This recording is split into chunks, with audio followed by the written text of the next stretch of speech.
Terrence says, great training. Any good books do I recommend?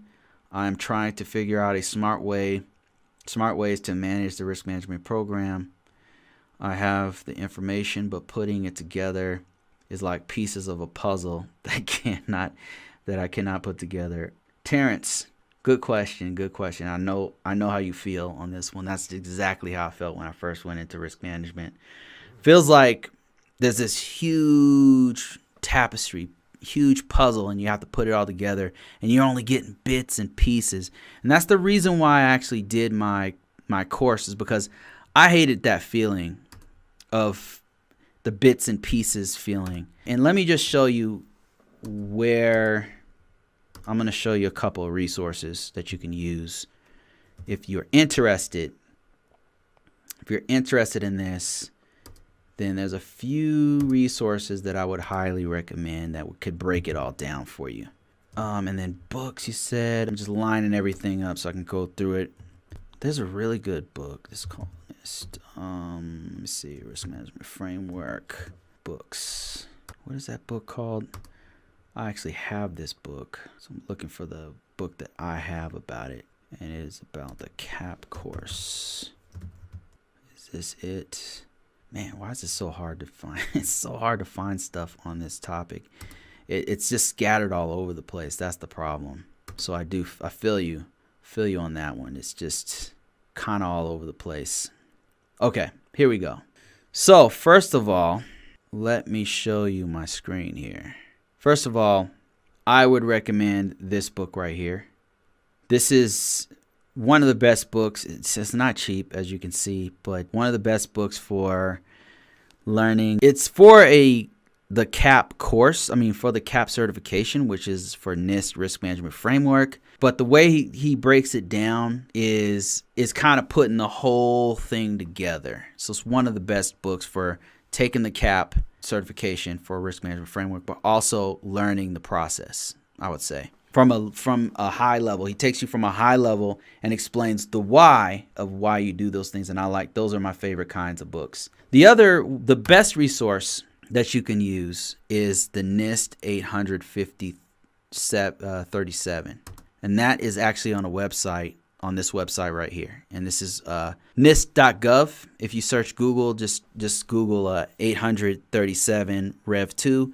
And you'll find it. This document right here is the definitive source of Risk Management Framework. Breaks it down, start to finish. It takes some getting used to the actual language of how they talk about it. But if you start from the beginning, kind of gives you a high level view of why you have it, why you need the Risk Management Framework process. And then it goes into the phases of the risk management framework process after it goes through the whole overview of everything, like why you're doing it, what's the laws behind it. And if you look at this right here, the table of contents, you can see kind of at a high level what's going on. Here we go. So fundamentals, watch me click it again.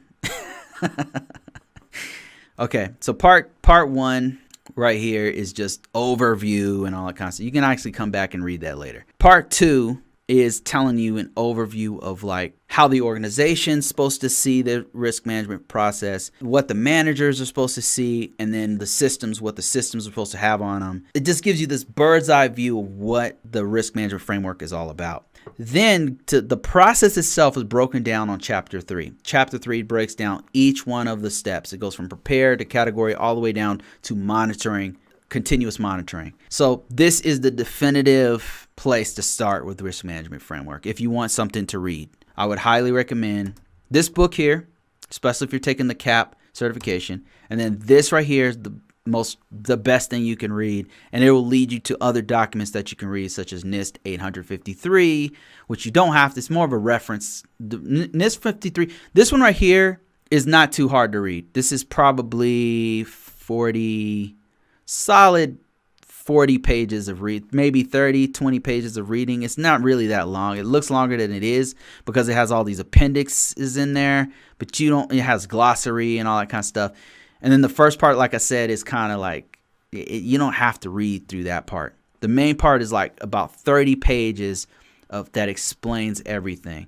And then it breaks off into the Nist 853, which is more of a reference. You don't have to read that one from scratch. That one you would read the introduction, and then it goes into like 100 pages, hundreds of pages of actual controls, which you don't have to read those word for word. The final thing I would recommend is, of course, my own course. My own course right here basically tells you from the perspective of an ISO, without going into ridiculous detail that you don't need, exactly what you need to know as an ISO. Especially if you're just getting into this.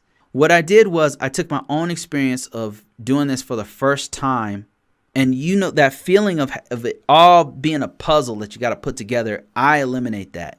I just say, look, here it is from a high level view. Here's what here's my experience. Here's what I did being an ISO. Here's what it means in plain English.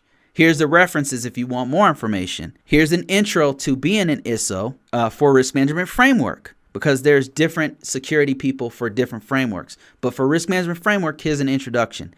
Then I go to prepare, categorize each one of these things, and I'm telling you what you actually have to do. Not theories. Now I go into theories and all that stuff a little bit, but mostly I'm sticking to what you need to do and the mindset you need to have to get into this career field and to be successful at it. That's what I'm talking about. And then I go into things like an interview. What is it like to do an interview? What kind of things should you say? Some of the stuff, honestly, you can get from this. If you're watching this channel right now, if you watch me weekly or whatever, you can get a lot of it for free.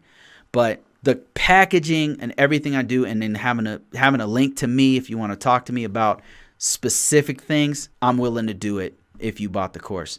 So this course, I think, it's one of the only ones out there, and that's why I get so many sales on it. I mean, there's just not a lot of stuff out there that's not $3,000 a piece. So yeah, there you go. That's where I would highly recommend you go to get your answers for Nist, to recommended Nist training and books and stuff like that, putting it all together. That's what I would recommend. Hope that answers your question. Okay.